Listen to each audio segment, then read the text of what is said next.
We got some truth bombs coming, but before we get to that, and unfortunately, I don't have the button ready, the breaking news button. So I'm sorry. I'll try to get that uploaded for next time. Jeff Hardy, man, it was announced earlier today by Fightful Select, I believe, that Jeff Hardy's contract was had expired with All Elite Wrestling and making him a free agent here pretty soon. And then PW Insider, a couple hours later, they got on their website and they said that Jeff Hardy, not only is he a free agent, but he'll be joining his brother Matt in TNA. So the former TNA World Heavyweight Champion, probably I would say, as far as like most popular wrestlers, he's got to be like in the upper echelon of most popular TNA wrestlers ever. And I know people don't like to see him as a TNA wrestler because he's more famous from his WWE days, but when he was in TNA, he was always like the most popular guy on the show. You're talking about Jeff Hardy? Jeff Hardy, yeah. Okay, I was reading a couple comments here for a second, and I missed. Oh, chat. I'll get to you guys. Don't worry about you. I'll get to you guys. We're gonna cook a little bit. Yeah. I just I got curious here and got into the chat for a second. So, yeah. So I think we all expected Jeff Hardy to show up once we knew Matt was coming. We knew Jeff was likely to come, and their AEW run has been everything as awful as it could possibly be. And I think it just started with them not putting them in a good angle, in a meaningful angle off the bat. Like their first match was on TV against the Jobber tag team, and they were just never special. Instead of just kind of waiting, to do something meaningful with the Bucks, they just put them in jobber match. I say jobber matches. They just gave them nothing interesting to do from the beginning. And we got to take all that stuff with a grain of salt, because when they say, "Hey, someone's coming to TNA,"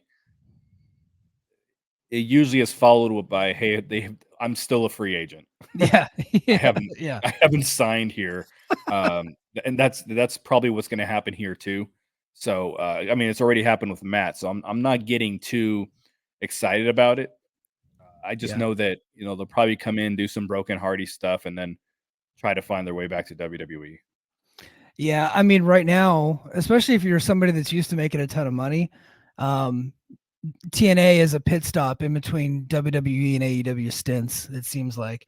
So I mean, like if you take a look at some of the guys right now, like Eddie and Moose are pretty like happy, and with Eddie specifically, fat and happy. They're pretty content on where they're at, right? And so those guys are probably never going to leave. But Nick Nemeth, boasting that he's a free agent. Like the first opportunity he gets to go to someplace bigger, he's taken off. But with Jeff Hardy, I think whenever he came to AEW, AEW was sold a bill of goods. I think they thought that maybe he was not cured of his issues, but maybe he had been moved past it. And Matt Hardy at the point that he went to AEW, what like the term broken is legit with him. The guy just can't go in the ring. Like he really just can't. And when they came and he was doing the broken gimmick, it did not work for AEW television. That gimmick only works in TNA because TNA fans are the only ones that like it. It works in TNA and it works on the indies. It is not for big arenas and big places. It just doesn't work in mainstream. You know what I mean? In a smaller, confined environment. Yeah. So a lot of people, and I know King of the North in the chat, he's been making fun of the Broken Hardy stuff. Like you can't don't get mad at TNA for doing TNA shit. Broken the House Hardy and Broken Matt stuff. It's the only place that it works. It really is. And so they were there, and then when they were the tag team, I don't know that you can blame AEW for them not really doing anything, because they got there and they realized that Jeff was still on his bullshit and Matt can't go.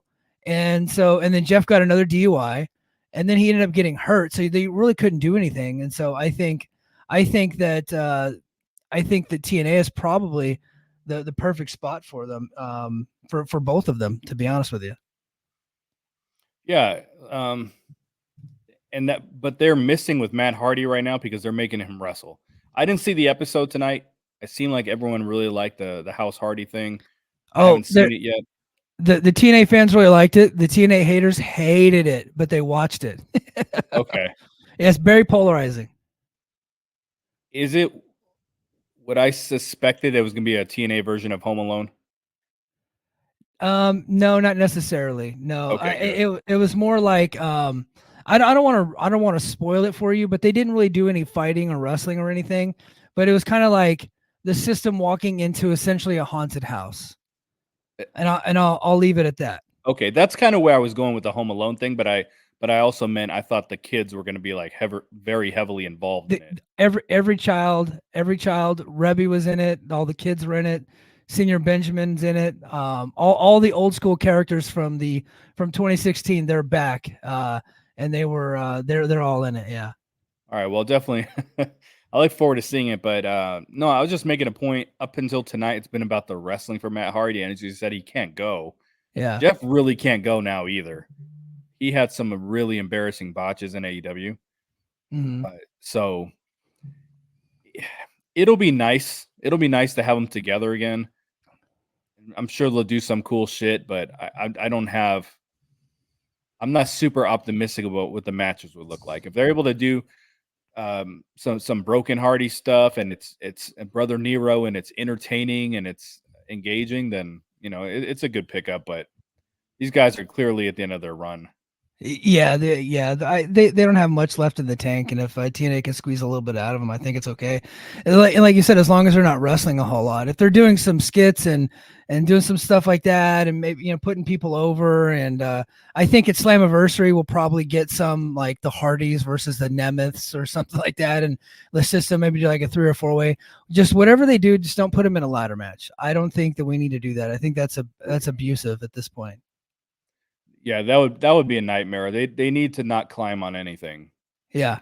I mean, Jeff fell off the ropes a couple times in AEW, so he you don't need him climbing up anything. You don't need him falling and appearing that he's drunk or nothing like that. You gotta work to their strengths. Yeah, absolutely. But yeah, so Jeff Hardy coming in. I don't know when he's coming in. I wouldn't be shocked to see him at either at Against All Odds tomorrow night or maybe even in the tapings in Chicago on Saturday night.